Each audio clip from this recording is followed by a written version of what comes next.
How were hundreds of Indian men living behind barbed wire fences in an American labor camp able to break free? In part 2 of our interview, author Saket Soni talks about the daring escape he helped plan, detailed in his new book, The Great Escape. Hi, it's Paul from HEC Books. Welcome, and if you're new to our channel, please make sure to click the subscribe button. Now, once again, let's hear from author Saket Soni. As a labor organizer, you're used to bringing pressure to bear on companies when they're treating their people poorly. Why go to the extreme of the escape? Why not do something like just a strike? Yeah, the strike was actually something the workers were ready to do. The problem is that, in labor organizing, you strike for things a company can give you. And these men needed green cards. They needed legal status in the United States. They needed to be made whole, not just in terms of money. They needed the promises to be kept that were made in India of legal status, the ability to work and stay in the United States and bring their families. And that's just not in the power of a company. No company that grants a worker a temporary visa is in the position of promising that that visa will turn into a green card, no matter how much the company wants. So that's why we went to the Department of Justice.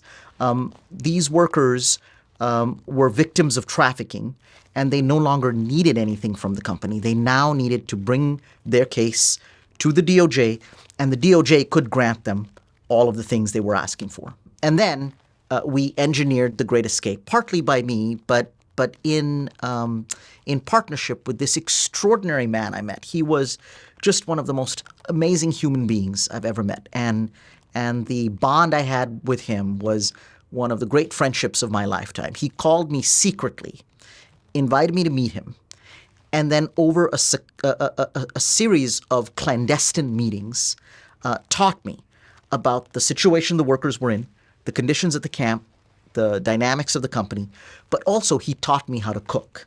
And I smuggled him all sorts of Indian ingredients and spices.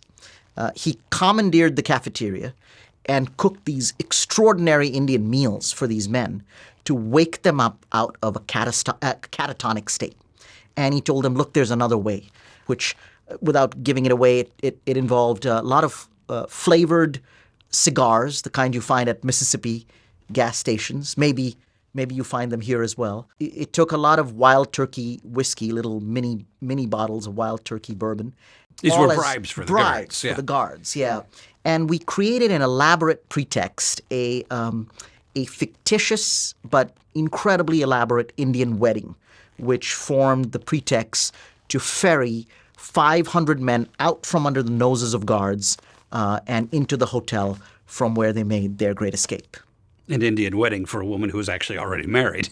Yes, and the hotel owner, who was close to company officials, popped in at some point at night and talked to me and noted that for a wedding, there was an extraordinary absence of things associated with weddings, such as music, women, children, family, food, and joy of any kind. All there was 500 men afraid. And I said, yeah, it's a serious wedding.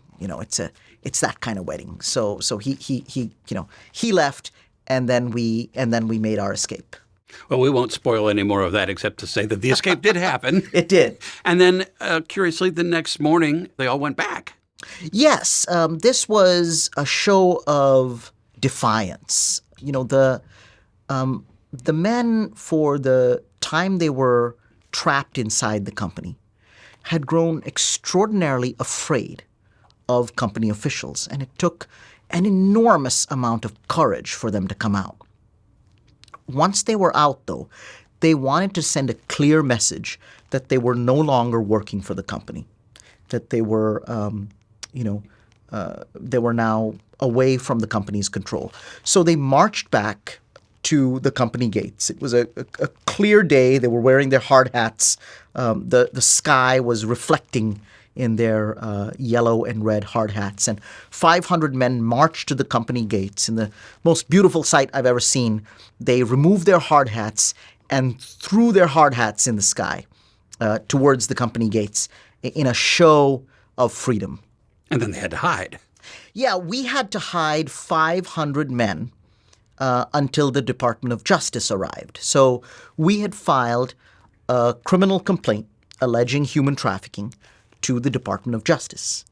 The strategy was that if we triggered a DOJ complaint, the Department of Justice would then send an investigator. Usually this is at first a law enforcement official. We assumed it would be the FBI.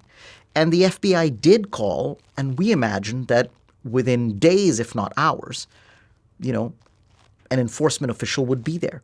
Well, days went by, and we hid the men in a hotel that was still broken up, still torn up after Hurricane Katrina. It was the only place I could afford to hide 500 men on a small nonprofit budget. But days went by and no Department of Justice official came. The FBI called, but then radio silence. So we needed to decide what to do, and that's when I proposed to the men that from time to time, when people have needed justice in this country, they've marched, and that these men too should march. So we set off on a long march, a 14-day long march from New Orleans to Washington, D.C., to the doorstep of the Department of Justice. Which I looked up. It's about 1,200 miles. It's a long stretch of highway through Georgia, Mississippi, Alabama. It's not easy to traverse. You have to, if you want to take hundreds of people on a march up to Washington from anywhere in the South, you have to be willing to walk 10 hours a day through long stretches of highway that have no sidewalk. These men were pelted with bottles by passengers and jeering passengers in cars. There were trucks that opened their windows and people pelted bottles down from high on top. But it never really broke their resolve. They were afraid, but each attack just kept making them stronger. So you have to understand, these people came from India. And as people born in India coming to the U.S., they had more faith in American institutions than most Americans. And they would say to me, it's right there in the name. Because they would call it the Department for Justice. And they'd say, well, all we have to do is get there. And then we get justice. It's right there in the name. What we didn't know was that deep inside the federal government, there were corrupt agents, corrupt law enforcement agents with their own corrupt ties to the company, whittling away at our trafficking complaint, whittling away at our allegations of human trafficking. And these men needed to be seen as moral actors. They were being sort of treated in Washington as one more special interest group come to lobby. Well, they weren't. They were trafficked people from India, escaped a labor camp and walked to Washington.